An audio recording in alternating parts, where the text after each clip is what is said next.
Use your memory. Back in the day, old folks came together around Big Mama's house because there was something that needed to be done. And they didn't worry about whether they had a PhD or they just got out of jail or whether they were pregnant, didn't want their mama to know. They came together to do the work. And so we have to do that.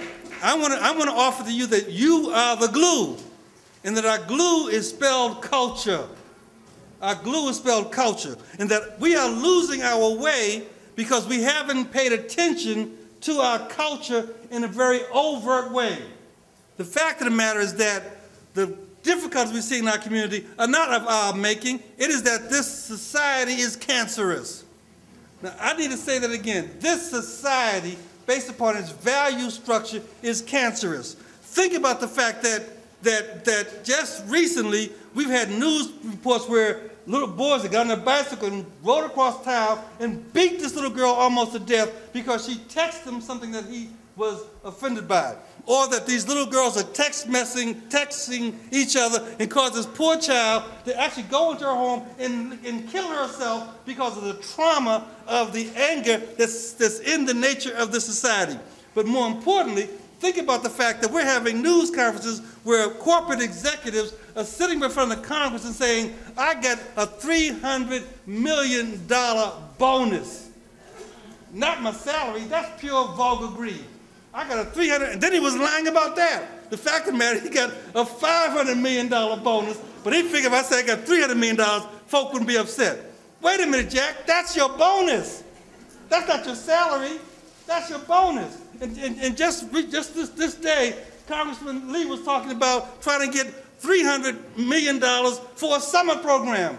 Here's one Jack Spratt guy. Got $500 million for doing what? For doing what? And we come in here talking about, can we get some money to support our program? All the programs are needed. All the programs are necessary. All the programs are valuable, but we cannot live on program. We have to live on our peoplehood. And let me share what I mean by that. This cancer is seeping. We know in this community that just recently a young brother went into a church, our sanctuary, and shot people up. We ain't never had no stuff like that in our lifetime. We know in this community that young people riding around, drive by, shooting each other as earning street credits. We never had no stuff like that. We know that just recently, some brothers went to a burial ceremony when someone's being buried and shot up the funeral home. What's going on with our children? See, they didn't come from heaven that way. There's a seeping sewage of destruction that we have to recognize, and the only thing that can battle that is our being clear about our culture. Culture is the critical variable here, and I want to show you that. Young man, you help me now. You leave him alone. He's working now. He's got to go. He's got to go next. I want to suggest to you that this making connections is really an important question, but it's making connections in terms of meeting the challenge of our history and our destiny. I'm raising up to a larger question now. It ain't about what I'm going to get my program funded. It's really about, do black people, do African people meet the challenge of history and meet our destiny? And that we stand on our culture, and our culture has to be used to renorm our communities. See, the reason why that little boy went into the church and shot a church is because he got off of his ground. He got off of our way. There's a way that black folk have historically always took care of our business and took care of each other. And that's seeping away because we, particularly in California, it's all, everything is everything in California. You can do anything in California. And people figure out a way to make that normal. That's what's the problem with the psychologists. You do any old crazy stuff, and some psychologists come along and say this is normal. It's not true. We have to renorm our communities and retrofit our organizations and finally heal our community. I want to suggest to you that your organization is the link between renorming our communities and healing our communities, healing our people. That's how critical you are. Your organization, all the different things you're doing, is critical because we have to use our organizations to renorm what's the normal behavior and to heal. How do you function healthy and whole? And our organizations are the bridge to do that. Go to the next one, please. And so you all probably can't see this way in the back because this is a light room, but this is actually the tomb of Ramses II. I put it up because Ramses II's tomb is this huge, huge monument with a brother sitting with his old lady. Just sitting like, I'm here, I'm that, yeah, I'm all that. And he's got, but in the structure, he has Big Mama there, he got Ma there, he got his wife's mother, he got the cousins, he got the family. So this is a monument to the black family. But archaeologists make it think it's just some old archaeological thing, design that's interesting. But the more important question here is that in building this great monument, he built it, his architects, his scientists built it so that on the date of his birth, when the sun rose to the top of the sky, to the apex, the beam of the sun went through this doorway, almost a half a football length, down the corridor, to a statue of him sitting there and the sunbeams shone on his face. Do you see the mathematical issues here? Somebody sat down and figured out, how do I build a building? How do I build Merritt College, Mr. President? So that on your birthday, the sun, he's not ego tripping here.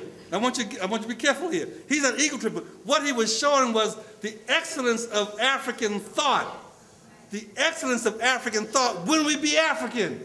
When we act like other folk, we get affirmative action. We get approximations. But when we act like Africans and think like Africans, we do amazing things. So on his birthday, when the sun reached the noontime hour, the beam went down a corridor, a half a football length, and shone on his face, and he kissed God.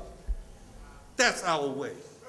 That's our way. Now, we need to look at this question about engaging in networking, because what we're networking, we're not networking organizations. We are as an instrument, but what we're doing is reknitting our humanity, reknitting our peoplehood. Please, go quickly. Now, I'm going to suggest that culture is the glue, and each one of you are a glue stick. We're the glue. Culture is the process which gives people a general design for living and patterns for interpreting reality. Think about that. Culture is the process which gives people a general design for living and patterns for interpreting reality. Patterns for interpreting reality. I start a business. My interpretation of reality is that business is for what? To benefit me or to benefit my people. See, that's an interpretation of reality. That one white guy who runs the bank who gets a $500 million bonus ain't thinking about nobody but himself. And then where's he going to do with that money? I mean, can you figure out how to spend $500 million as an individual? Yeah. No, you can't. You're just telling a lie. No, you can't. I guarantee you. You cannot figure out how to do it because you end up just wasting it. But you see what I'm trying to show you here is that culture is the process which gives you a general design for living and patterns for interpreting reality. The other thing is that we have a generational responsibility. You can do that, but I'm not going to say it like that. Has a generational responsibility. There's a challenge that each of us have. Again, think. We don't think. Whatever we do is going to come to naught. We can do all kinds of stuff. We've got to think about these things as we do them. Out of Franz Fanon, a major black Martinique psychiatrist, out of relative obscurity, every generation must meet the challenges of its generation or betray them. The civil rights generation met its challenge. They met the challenge of breaking down segregation, breaking down discrimination. What is your challenge, young people? That includes us. What's the challenge that we have to meet or betray it? Now, we can betray it. We can actually have education. We're here at Merritt College. We educate a lot of young people, and they get jobs, and they become selfish, greedy, individualistic perpetrators of greed on our communities. We got to think, what's our challenge? What is the challenge that we're trying to meet? Don't be driven by your program.